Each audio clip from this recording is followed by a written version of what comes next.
और इस वक्त अरविंद केजरीवाल प्रेस कॉन्फ्रेंस कर रहे हैं, ये सुनते हैं क्या कहना है। एक सिग्नेचर कैंपेन शुरू किया जाएगा देश भर में, दिल्ली में भी और अन्य राज्यों में जहां जहां आम आदमी पार्टी के वॉलंटियर्स हैं, और केवल ये आम आदमी पार्टी का नहीं है, जहां जहां राम भक्त हैं, श्रद्धालु हैं, जो जो इस पूरे घटनाक्रम से पीड़ित हैं, वो सब लोग ये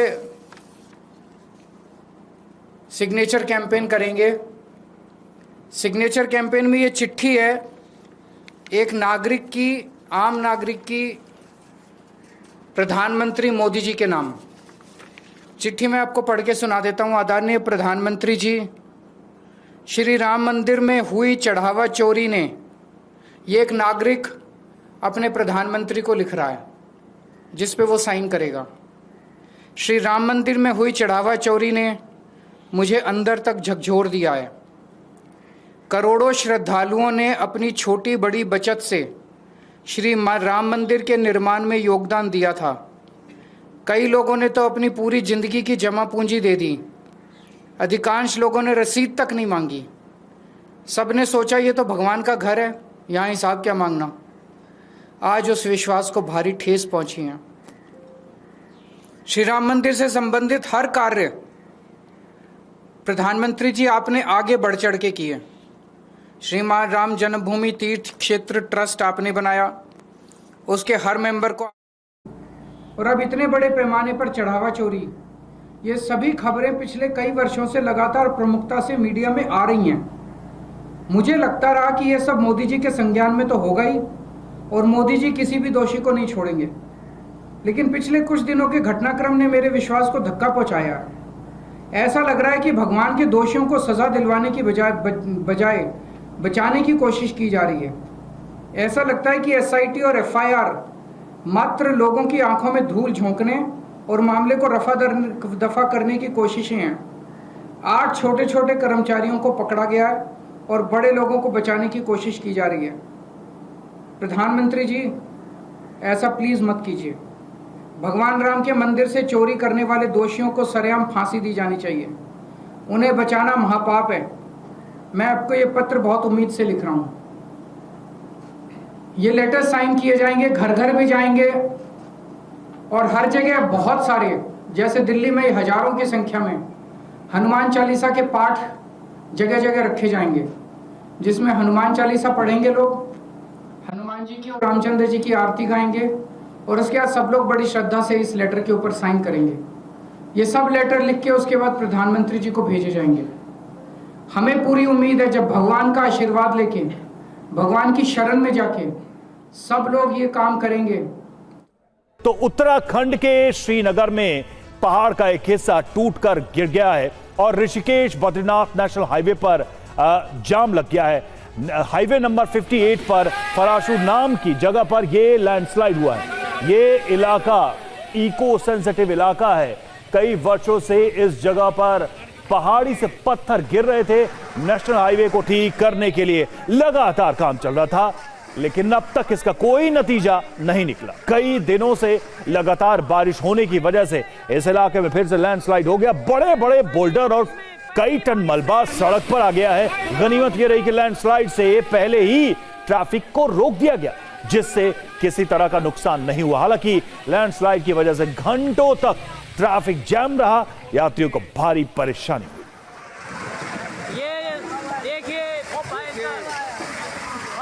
तो पहाड़ों में हो रही जोरदार बारिश का असर मैदानी इलाकों में भी देखने को मिल रहा है। और ये जो तस्वीर हम आपको दिखा रहे हैं, ऋषिकेश हरिद्वार चिल्ला रोड की तस्वीर, यहां पर बहने वाली बिन नदी की तस्वीरें हैं। आमतौर पर इस नदी में पानी न के बराबर होता है और लोग अपनी गाड़ियों से इधर से उधर जाते हैं, लेकिन इन दिनों नदी का जलस्तर काफी बढ़ गया है। इसी दौरान एक स्कूटी सवार ने नदी को पार करने की कोशिश की, लेकिन मुश्किल में फंस गया। सैलाब में स्कूटी बहने लगी, लेकिन तब तक वहां कुछ लोग पहुंच गए जिन्होंने स्कूटी सवार को पानी में बहने से बचा लिया और उसकी जान बच गई।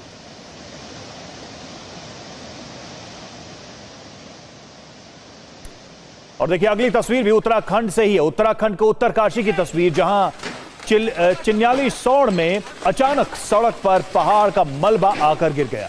मिट्टी, पत्थर, चट्टान, सड़क पर सब कुछ आ गिरा और इस दौरान वहां से कार गुजर रही थी। खतरे का आभास होते ही कार सवार ने ब्रेक लगा दिया। ये देखिए तस्वीर।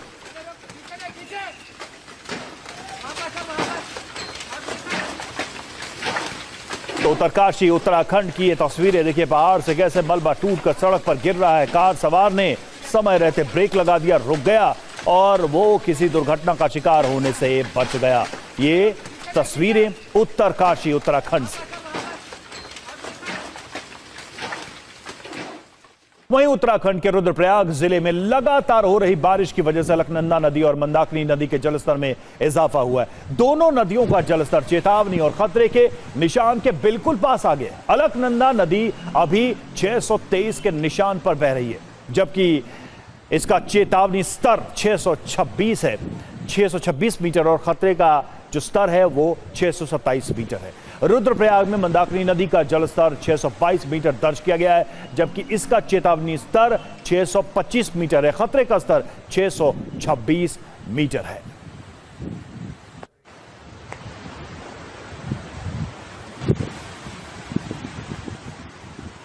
और देखिए रुड़की के लक्सर में एसडीआरएफ ने पिता पुत्र की जान बचाई और दोनों लोग एक निर्माणाधीन घर में काम कर रहे थे। अचानक पानी का जल स्तर बढ़ गया, जिससे पूरी रात दोनों लोग वहां फंस गए और सुबह हुई तो एसडीआरएफ को बुलाया गया और दोनों का वहां से रेस्क्यू किया गया, दोनों को वहां से निकाला गया।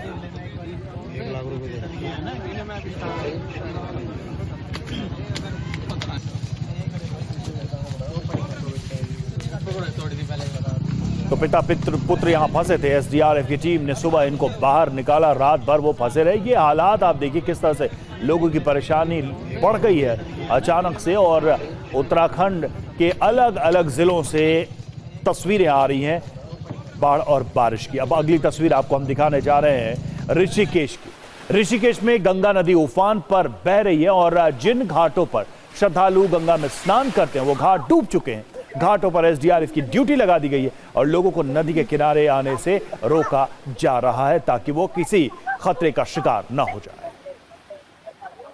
ये तस्वीरें हम आपको दिखा रहे हैं किस तरीके से। आप देखिए इन घाटों पर लोग स्नान करते हैं, लेकिन फिलहाल आप देखिए ये घाट डूब चुके हैं और यहां पर जाना खतरे से खाली नहीं है। एसडीआरएफ की ड्यूटी यहां पर फिलहाल लगाई गई है ताकि लोगों को यहां जाने से रोका जाए, कोई मुसीबत में हो तो उस तक सहायता पहुंचाई जा सके। और अब अगली तस्वीर आपको शिमला की दिखाते हैं। जी हां, एक और पहाड़ी राज्य शिमला में लगातार बारिश का दौर जारी है और हिमाचल के अलग अलग हिस्सों की तो हम तस्वीरें दिखा रहे हैं। फिलहाल ये तस्वीर शिमला की। आप देखिए शिमला समेत पूरे हिमाचल प्रदेश में आईएमडी की ओर से भारी बारिश का अलर्ट जारी किया गया है। हालांकि इस अलर्ट के बाद भी टूरिस्ट का यहां आना जाना चल रहा है, ये सिलसिला भी रुका नहीं है, लेकिन भारी बारिश की चेतावनी जारी की गई है मौसम विभाग की तरफ से। और अब बात करते हैं उत्तर प्रदेश की। उत्तर प्रदेश के सहारनपुर से तस्वीरें हैं। सहारनपुर के शाकुंभरी देवी मंदिर के पास खोल नदी में अचानक पानी का बहाव तेज हो गया। इससे मंदिर परिसर के आसपास सैलाब जैसे हालात बन गए। इससे माता के दर्शन के लिए पहुंचने वाले श्रद्धालुओं में अफरा तफरी मच गई। हालांकि पुलिसकर्मियों ने लोगों को नदी की ओर जाने से रोका और लगातार लाउड स्पीकर से सावधानी बरतने की अपील की लोगों से। बाद में श्रद्धालुओं को सुरक्षित स्थानों पर पहुंचा दिया गया। पुलिस की तरफ से कहा गया है कि भक्त अपनी गाड़ियां मंदिर परिसर से पहले सुरक्षित स्थानों पर ही खड़ी करें। जब तक नदी में पानी का तेज बहाव बना हुआ है तब तक कोई भी श्रद्धालु नदी पार करने या माता के दर्शन के लिए आगे बढ़ने का प्रयास न करे।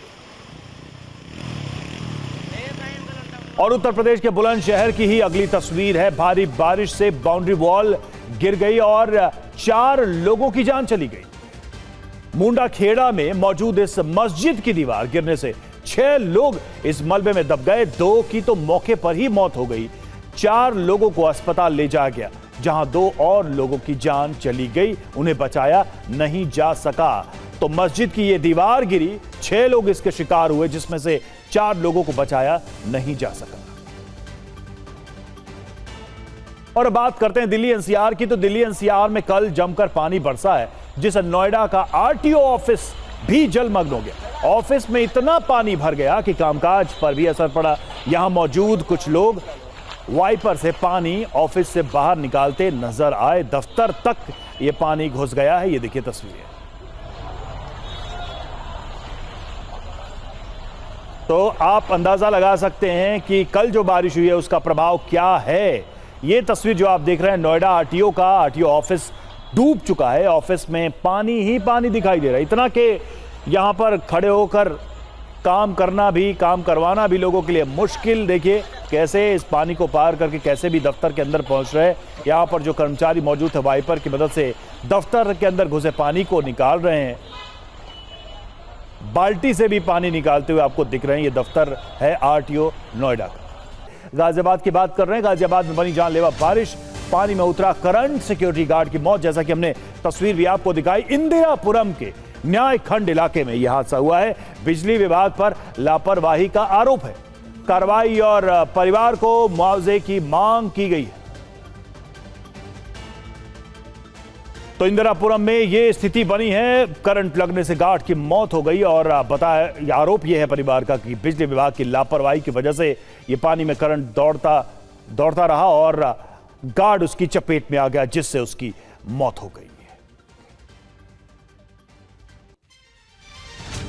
और वहीं गाजियाबाद के विजयनगर इलाके में सर्वोदय नगर में बारिश के बाद जलभराव होने से 3 साल की मासूम बच्ची की डूबने से मौत हो गई। घर के अंदर जलभराव में बच्ची डूबी हुई मिली। ये देखिए तस्वीरें हम आपको दिखा रहे हैं। ये बहुत ही दुखद हादसा, छोटी बच्ची जो घर के अंदर पानी भरने से उसमें डूबी हुई मिली। सर्वोदय नगर की यह घटना बताई जा रही है।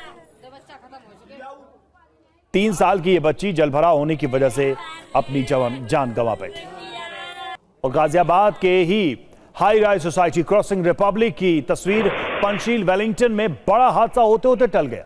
टावर के एंट्रेंस के पास छत का प्लास्टर भरभरा कर गिरा, जिससे दबकर किसी की भी जान जा सकती थी। हालांकि इसके कुछ देर पहले ही एक व्यक्ति वहां से गुजरा था। पूरी घटना वहां लगे सीसीटीवी कैमरों में कैद हो गई।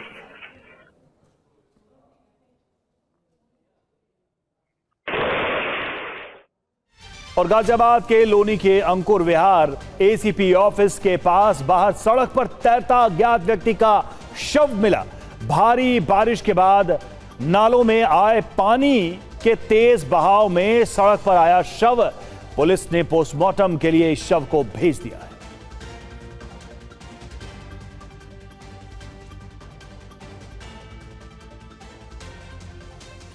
तो गाजियाबाद के लोनी में हुई भारी बारिश के बाद कई इलाकों में जलभराव की स्थिति बन गई है। बलराम नगर कॉलोनी का पार्क भी पूरी तरह पानी से भर गया, जिसके बाद कुछ स्थानीय युवाओं ने इस पानी में ही खेलना शुरू कर दिया। पानी भरे पार्क को ही अस्थायी वॉलीबॉल कोर्ट बना दिया। पानी में उतरकर युवाओं ने वॉलीबॉल खेली और वीडियो में युवक घुटनों तक भरे पानी में खेल का आनंद लेते दिखाई दिए। हट जा। और अब अगली तस्वीर जो आपको और हैरान करेगी। जी हां, बारिश के बीच मगरमच्छों के आतंक की 3 तस्वीरें अब देखिए जरा। ये तस्वीरें गुजरात की है। गुजरात के वडोदरा में विश्वामित्री नदी में दर्जनों मगरमच्छ एक साथ दिखे, जबकि वडोदरा के रिहायशी इलाके में भी एक मगरमच्छ घुस गया, जिससे अफरा तफरी की स्थिति पैदा हो गई। वहीं महाराष्ट्र के रायगढ़ में एक विशालकाय मगरमच्छ सड़कों पर दिखा। बताया जा रहा है कि यह मगरमच्छ नदी में बहकर शहर में आ गया।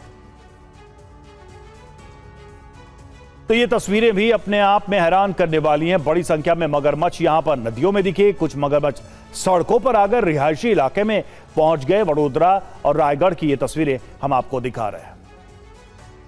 तो गुजरात में बारिश के दौरान कई मगरमच्छ देखे गए और गुजरात के पादरा के पास विश्वामित्री नदी में पानी का जलस्तर बढ़ने के बाद एक साथ कई मगरमच्छ नजर आए। वायरल वीडियो के बाद अधिकारियों ने लोगों से नदी किनारों से दूरी बनाने की अपील की और सुरक्षा एडवाइजरी का पालन करने की भी अपील की। ये तस्वीरें आप देखिए किस तरह से आराम से ये मगरमच्छ तैरते नजर आ रहे हैं। एक साथ बड़ी संख्या में दर्जनों मगरमच्छ अचानक से पानी की सतह पर तैरते दिखाई देने लगे। और उधर गुजरात के वडोदरा में एक बड़ा मगरमच्छ देखने को मिला है। रिहायशी इलाके में एक 9 फीट लंबे मगरमच्छ को देखने के बाद लोग दहशत में आ गए। लोगों ने मगरमच्छ को देखते ही वन विभाग को जानकारी दी और खबर मिलने के बाद बचाव दल की टीम मौके पर पहुंची। टीम ने मगरमच्छ को सुरक्षित पकड़कर वन विभाग को सौंप दिया।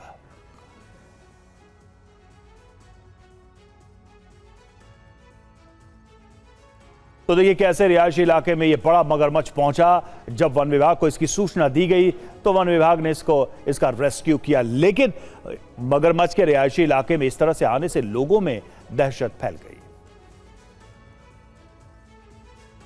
अयोध्या पहुंचे मंदिर निर्माण समिति के अध्यक्ष नृपेंद्र मिश्रा। जी हां, बड़ी जानकारी। ट्रस्ट की बैठक के बाद पहला दौरा। ट्रस्ट की बैठक में नहीं शामिल हुए थे नृपेंद्र मिश्रा। मंदिर निर्माण समिति के अध्यक्ष है नृपेंद्र मिश्रा। तो ट्रस्ट की बैठक के बाद ये पहला दौरा है उनका अयोध्या, और उनके दौरे से पहले ही काफी घटनाक्रम हो चुका है। लेकिन अब जो बड़ी खबर है, जो बड़ी तस्वीर है, वो यही है कि अयोध्या में मंदिर निर्माण समिति के अध्यक्ष नृपेंद्र मिश्रा पहुंचे हैं। जिस तरह चढ़ावा चोरी के मामले में एसआईटी की जांच आगे बढ़ रही है, रोज नए नए खुलासे हो रहे हैं, बड़ी जानकारियां सामने आ रही हैं। ऐसे में नृपेंद्र मिश्रा का पहुंचना अपने आप में काफी महत्वपूर्ण। इधर सीएम योगी का विपक्ष पर बड़ा हमला। पहले हनुमानगढ़ी की सीढ़ियों पर नमाज पढ़वाई गई। सीएम योगी हनुमानगढ़ी पर नमाज पढ़वाने का पाप क्यों हुआ, ये सीएम योगी ने कहा है। क्या कोई जामा मस्जिद में हनुमान चालीसा करवा पाएगा? एसपी कांग्रेस अयोध्या का विरोध कर रहे हैं। सीएम योगी का बयान, पहले वक्फ के नाम पर कब्जे होते थे, यह भी बयान दिया है मुख्यमंत्री योगी आदित्यनाथ।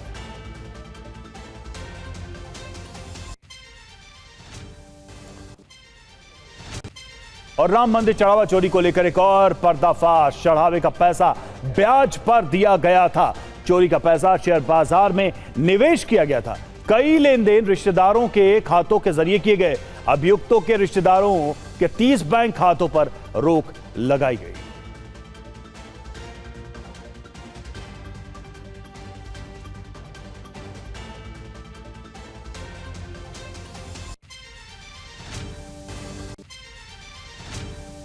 तो देखिए बड़ी जानकारी सामने आई है चढ़ावा चोरी को लेकर, और ये जो पैसा जिसे चोरी किया जाता था मंदिर से, उसे ब्याज पर भी लगाया गया, शेयर बाजार में भी लगाया गया। रिश्तेदारों के खातों के जरिए ये सारा हिसाब किताब चल रहा था, ये धंधा चल रहा था। इस तरीके से समझा जा सकता है कि कैसे सिलसिलेवार योजनाबद्ध तरीके से इन पैसों को ठिकाने लगाने का खेल चल रहा था।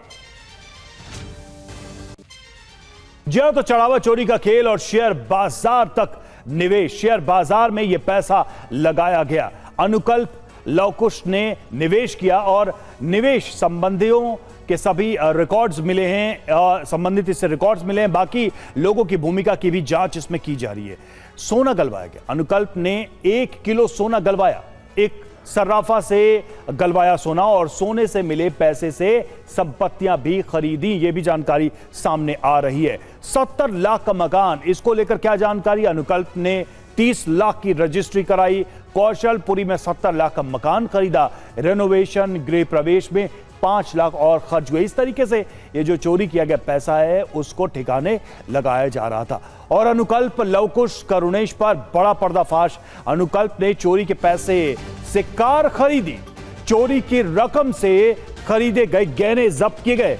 लवकुश के घर से सोने का लॉकेट और चेन भी मिली है।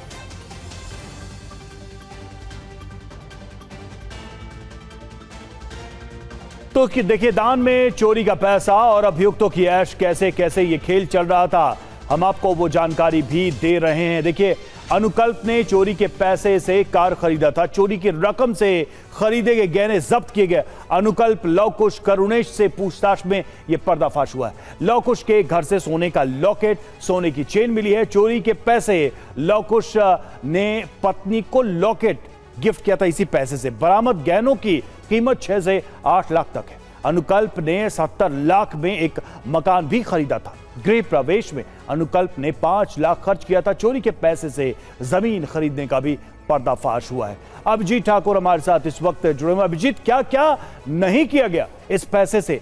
मकान हो, गाड़ी हो, गहने हो, ब्याज पर पैसा लगाना और यहां तक कि शेयर बाजार तक में ये पैसे लगाए गए। मतलब पूरा उनको विश्वास था कि हम इन पैसों का कुछ भी इस्तेमाल करें, कोई कुछ नहीं करेगा, हम पकड़े नहीं जाएंगे। बिल्कुल रवि, और जैसे जैसे जांच आगे बढ़ रही है, हैरान करने वाले खुलासे लगातार सामने आ रहे हैं। शुरुआत में 80 लाख रुपए के लगभग की केवल रिकवरी हुई थी, लेकिन जैसे जैसे जांच आगे बढ़ रही है मामला करोड़ों का दिखाई देता है, क्योंकि न केवल जमीन, मकान, जेवरात में पैसे लगाए गए बल्कि शेयर बाजार में निवेश भी किया गया। इसके अलावा अगर बात करें तो ब्याज का धंधा भी चल रहा था, यानी कि आरोपियों ने मोटी रकम जो है वो ब्याज पर लगा रखी थी, लोगों को उधार पर पैसे दे रखे थे और महीने में ब्याज वसूला करते थे। इसके अलावा अगर बात करें तो अपने कई बैंक खातों के अलावा इन्होंने रिश्तेदारों के भी बैंक अकाउंट में पैसे डाले, गाड़ियां खरीदी, तमाम चीजें की। तो इतने खर्चे उन्होंने केवल अपनी एक साधारण सी नौकरी पर कैसे की, तो चोरी करके की निश्चित तौर पर, और अब धीरे धीरे रिकवरी भी शुरू हो गई। यानी कि अनुकल्प मिश्रा की गाड़ी जब्त की गई, जो कि उसने पिछले साल ही बिल्कुल खरीदी थी, ब्रांड न्यू गाड़ी खरीदी थी। उसके अलावा लव कुश के यहाँ से भी गहने बरामद हुए हैं, अनुकल्प से पहले भी गहने बरामद हो चुके हैं, और जमीन के भी कागजात बरामद हुए जिनकी वैल्यू कम दिखाई गई है कागजों में कोई जमीन 6 लाख की बताई गई है, लेकिन उसकी मार्केट वैल्यू के बारे में जानकारी सामने आ रही है कि 30 लाख रुपए थी। इसी तरीके से मकान की रजिस्ट्री 30 लाख की दिखाई गई है, लेकिन मार्केट वैल्यू उसकी 65 से 70 लाख रुपए के आसपास आंकी जा रही है। तो आप अंदाजा लगा सकते हैं कि कागजों पर जो अमाउंट दिखाया जा रहा है ये वहीं तक सीमित नहीं है, उससे कहीं ज्यादा राशि ये लोग गबन करके और इन्वेस्टमेंट कर चुके थे, जमीन, मकान और प्रॉपर्टी, गहने, और यहां तक कि शेयर बाजार से लेके और ब्याज के बाजार तक। बिल्कुल, ये सारे खुलासे चौंकाने वाले हैं और उन लोगों को और दुखी कर रहे हैं जिनकी आस्था हमेशा से रही है, विश्वास रहा है राम मंदिर में, और जो एक भाव के साथ ये चंदा, ये चढ़ावा देते रहे हैं। बहुत बहुत शुक्रिया अभिजीत आपका। और राम मंदिर में वीआईपी दर्शन पर बड़ा अपडेट है। दिनेंद्र दास को वीआईपी पास जारी करने का अधिकार, चंपत राय की आईडी को रद्द किया गया।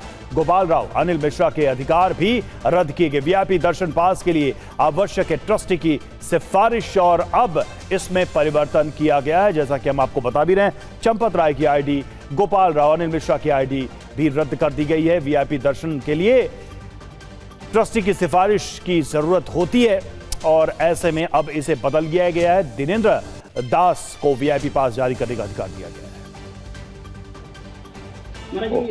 दूसरा चीज ये है, जो अनिल मिश्रा हैं, चंपत राय जी हैं, तो जो वीवीआईपी पास की क्या व्यवस्थाएं वगैरह है? तो शासन जो व्यवस्था करना हमारे लिए वही मान्य है। जो पास वगैरह जो बनते हैं वो आप लोग के भी माध्यम से बनते हैं? हाँ, वैसे ही चल रहा है। अच्छा, जो पास जैसे कि अनिल मिश्रा, अब तो मतलब उन्होंने इस्तीफा भी, चंपत राय ने इस्तीफा दिए, हमारे जो पास पहले उनके नाम से बनते थे अब वो बनेंगे कि ऐसा कुछ नहीं बनेगा? अभी जो हमारे सदस्य का मामला है, जब कोई गलती नहीं तो अभी जो लोग ठीक ही हैं, अभी चले, अभी कोई दिक्कत नहीं है। और अयोध्या में वीआईपी दर्शन पास का तरीका क्या है, जल्दी से ग्राफिक्स के माध्यम से वो भी आपको बताते हैं। अयोध्या में दर्शन के लिए 2 तरह के पास होते हैं, सुगम दर्शन पास और विशिष्ट दर्शन पास। ट्रस्टी के पास जारी करने का अधिकार होता है इनको, कुछ पदाधिकारी भी पास जारी कर सकते हैं। पास जारी करने के लिए सबकी अलग आईडी होती है। विवाद के बाद 3 लोगों की आईडी को रद्द कर दिया गया। कौन कौन? चंपत राय और गोपाल और अनिल मिश्रा की आईडी को रद्द किया गया। दिनेंद्र दास वीआईपी दर्शन जारी करेंगे, अब उनको यह अधिकार दिया गया, आईडी उनकी जारी की गई है।